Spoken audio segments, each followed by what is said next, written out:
que vous savez qui joue de la flûte comme ça?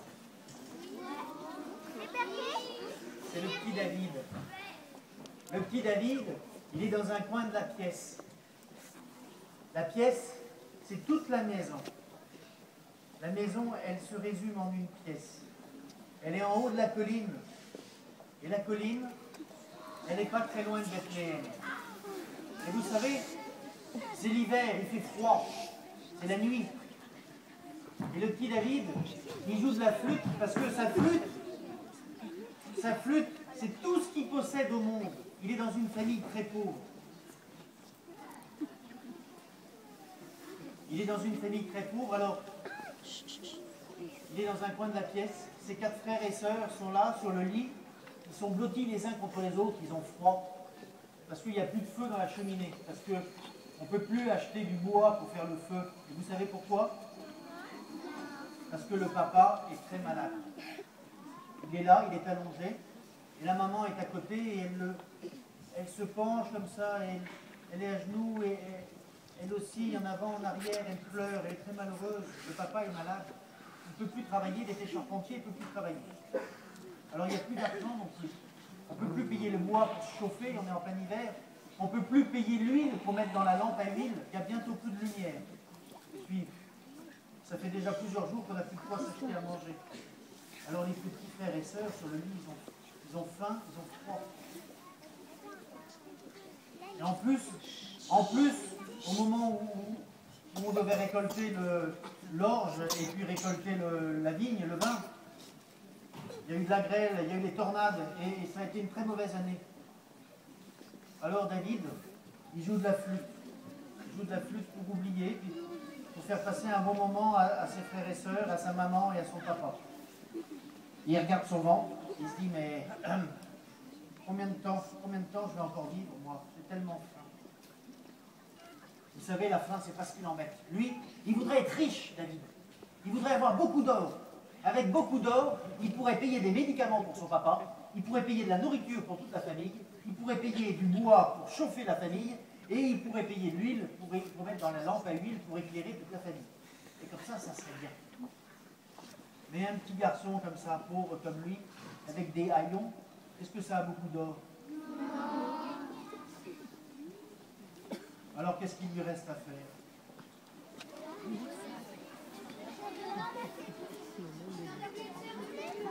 J'ai de la flûte, ça ne va pas lui donner beaucoup d'or. J'ai une idée. Le petit David, il a une idée. Le petit David, il se rappelle maintenant. On parle en bas, vous savez, on est sur une colline. En bas, là, il y a l'oliveraie, le champ où on plante les oliviers. Et de l'autre côté de l'oliveraie, il y a un puits. Il s'appelle le puits des souhaits. Et il paraît que quand on va au puits des souhaits, au milieu de la nuit, et si on a un cœur pur et qu'on fait un souhait, eh bien, si Dieu exauce le souhait, alors à ce moment-là, on voit ce qu'on a désiré dans l'eau du puits. Et le petit David, qu'est-ce qu'il désire? De l'or, beaucoup d'or. Et s'il allait au puits et qu'il faisait la prière, s'il a le cœur pur, peut-être qu'il va être réalisé, son souhait. Alors qu'est-ce qu'on fait? On y va? Oui. Allez, on y va. Le petit David, hop, il sort dehors. Oh, dehors, c'est pas comme dans la maison. Il est tout seul, il fait froid, il fait nuit. Là en bas, c'est sombre, on voit rien du tout. Il y a l'oliveraie. En plus il parle de l'oliveraie. Il y a des voleurs, des assassins. Il paraît qu'ils vous égorgent comme ça, juste pour rire. Il paraît qu'il ne faut pas y aller. Ah, les voleurs, il faut les mettre en prison, mais là, ceux-là, ils sont pas en prison. C'est ce qu'on lui a dit, qu'il ne fallait pas y aller parce qu'il y avait des voleurs. Alors, il a une idée, David. Il va courir sur la colline en face. Vous savez ce qu'il y a sur la colline en face? Il y a les moutons. Il y a les moutons et puis il y a Élie. Élie, c'est son cousin. C'est son cousin, il est beaucoup plus grand que lui et il lui apprend le métier de berger. Et Élie, il n'est pas tout seul, il est avec deux autres compagnons qui sont bergers aussi. Il y a Jacob et Tobie. Et ils sont là sur la colline en face. Alors David, il se dit, je vais aller demander à Élie de m'accompagner au puits des souhaits. Hein, on fait ça? Oui. Allez, on y va. Hop. Élie se met à courir dans la nuit. il y a les étoiles tout là-haut, c'est beau, toutes ces étoiles. Et toute cette nature, pendant qu'il court, il a l'impression qu'elle chante beaucoup plus que d'habitude, il a l'impression qu'elle est remplie de joie. Et il a l'impression qu'elle chante quelque chose comme...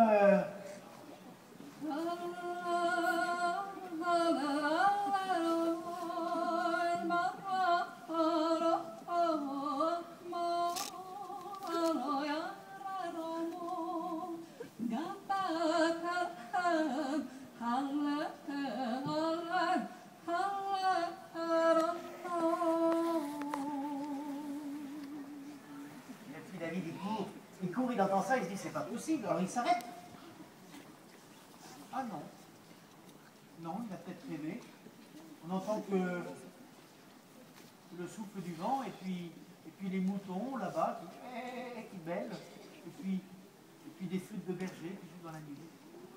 Il se remet à courir, et ça recommence. On dirait que toute la nature chante.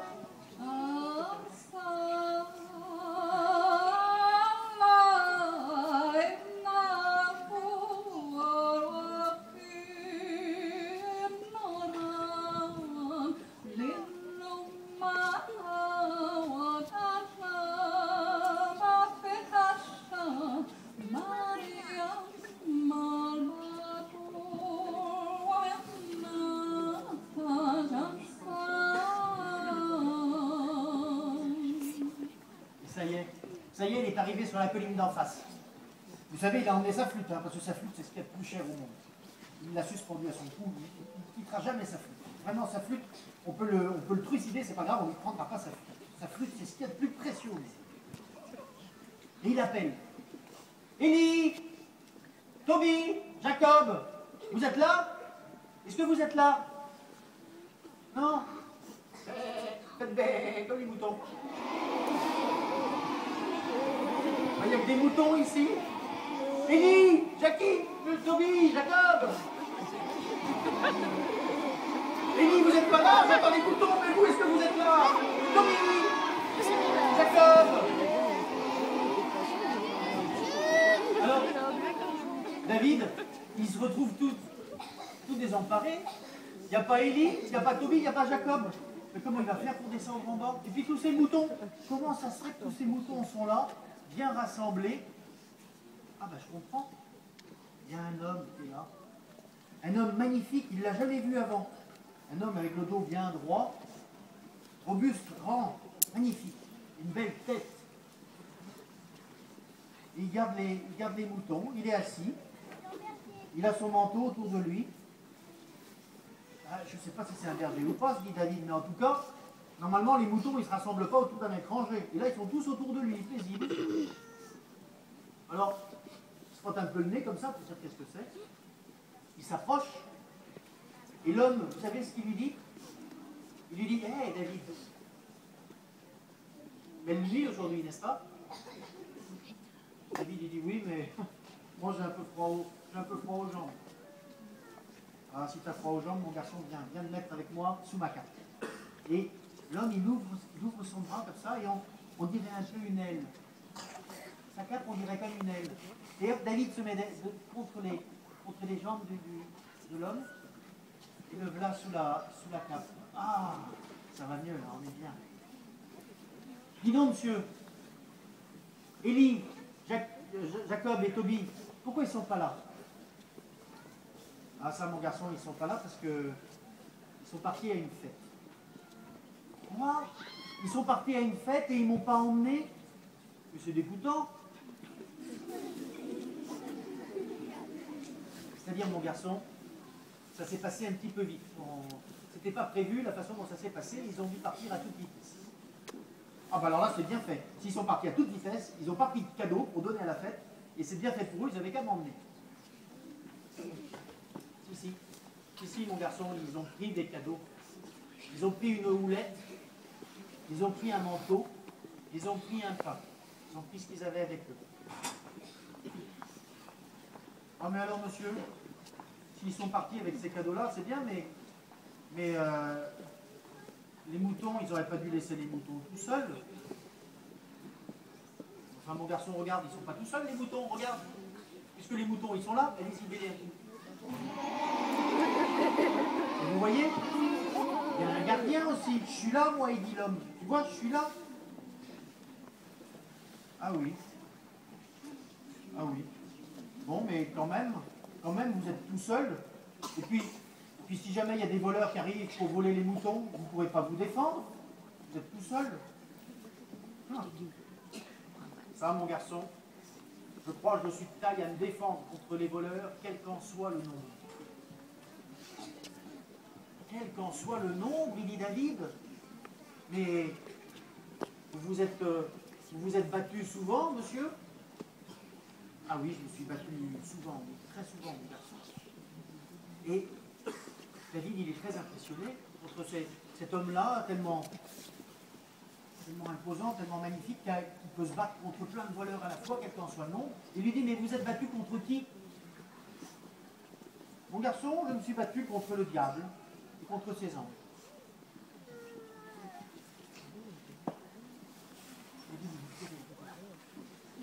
Là, il s'est battu contre le diable et contre ses anges.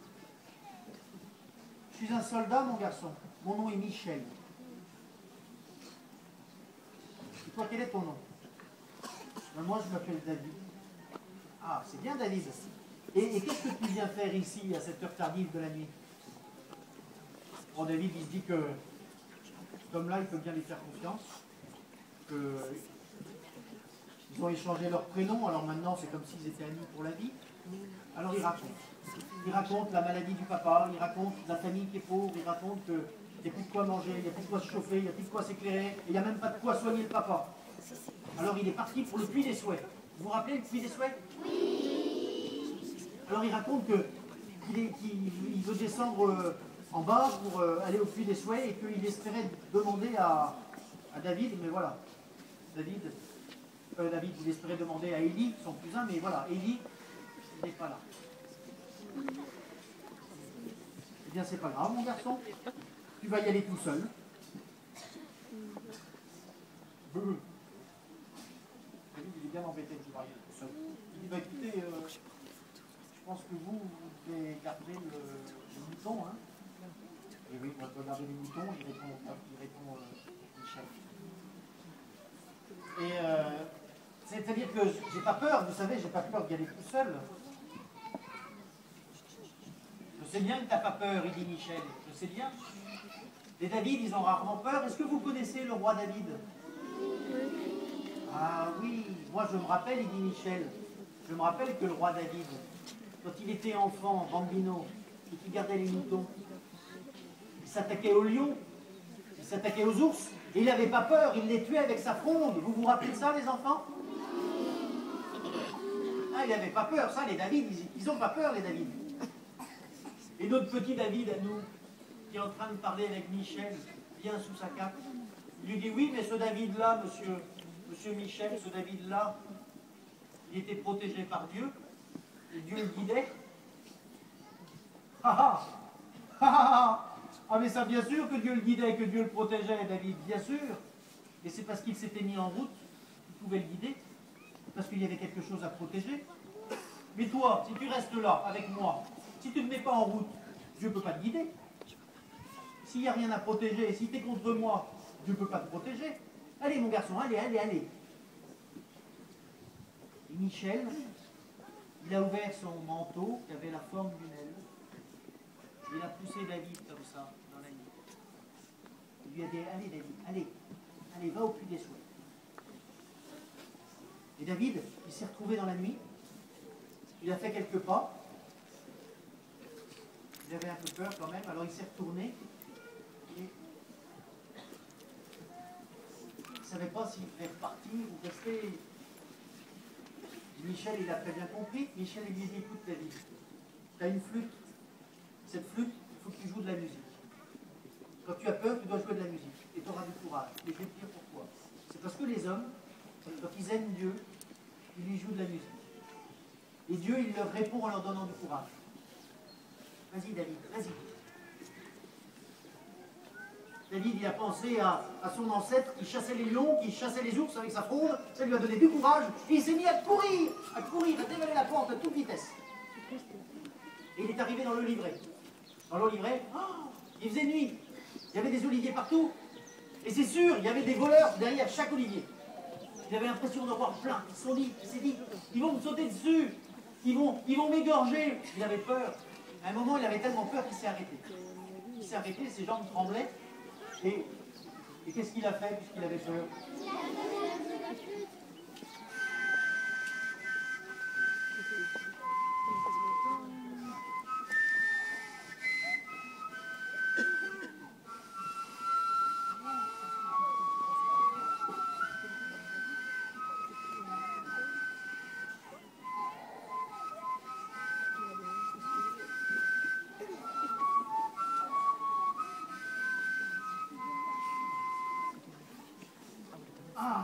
Ça lui a redonné du courage.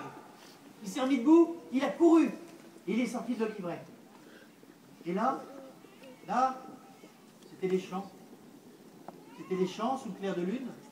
Et puis là, il y avait enfin le puits.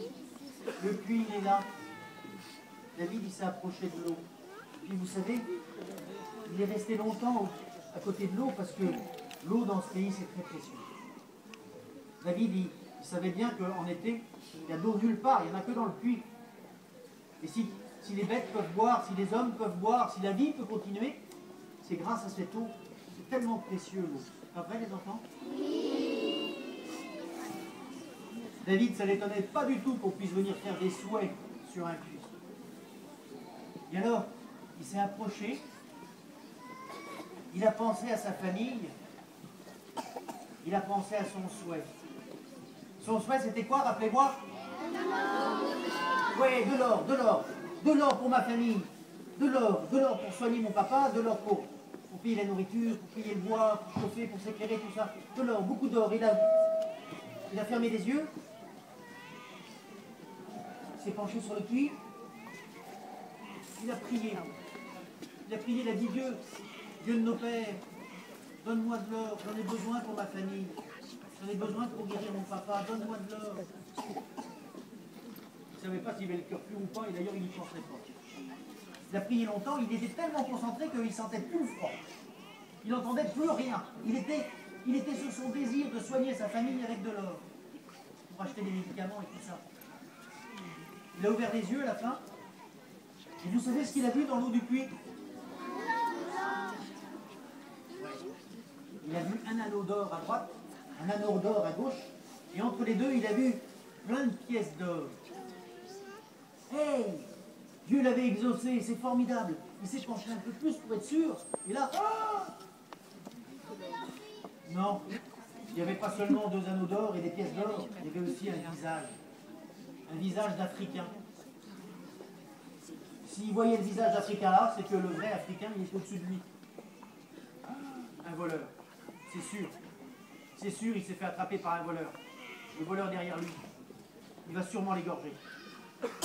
C'est fini, Dieu ne l'a pas exaucé. Il se retourne, et vous savez ce qu'il voit? Il voit un magnifique homme, tout en Africain, habillé avec des habits magnifiques de roi.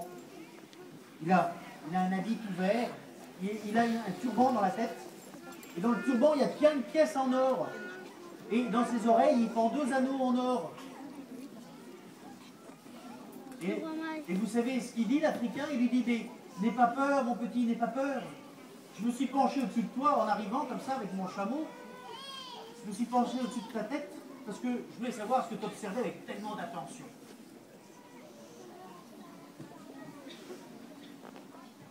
David, il est à la fois rassuré puis à la fois pas tellement rassuré. Il est rassuré parce que cet homme-là n'a pas l'air d'un voleur. C'est vrai qu'on dirait plutôt un roi, il parle de façon amicale. Par contre, David, il ne sait pas si son souhait va être exaucé ou pas.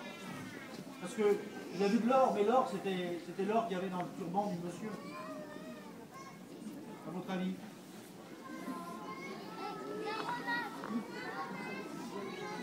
Toujours est-il qu'il y a un autre roi qui arrive. L'autre roi, il dit, excuse-moi mon petit, est-ce que tu peux te pousser un peu? Il y a un chameau à faire boire dans l'eau.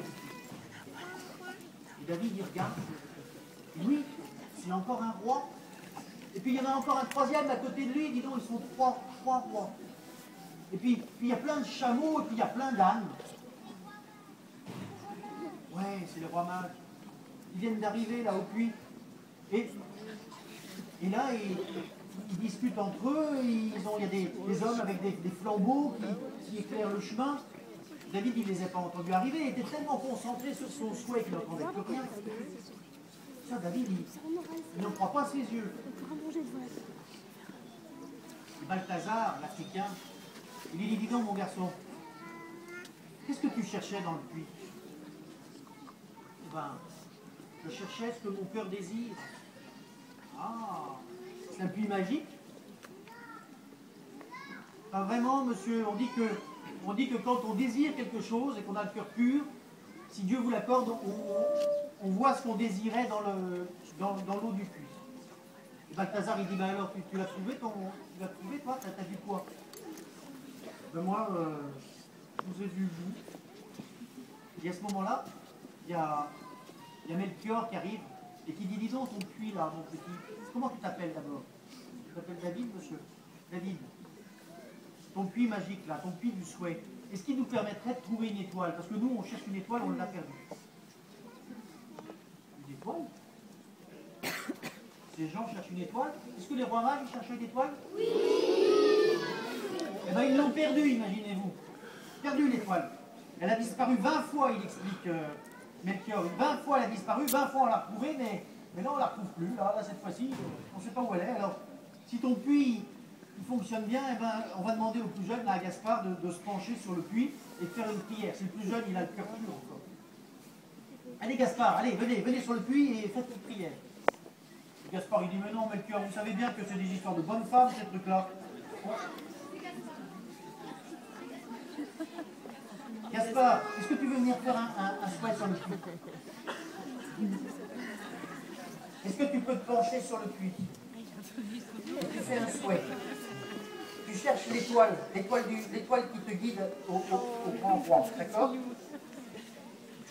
Ça y est, tu as fait le souhait? Est-ce que tu vois l'étoile? Oui, il voit l'étoile. Gaspard, il voit l'étoile. Ça y est, elle est réapparue. Merci, Gaspard.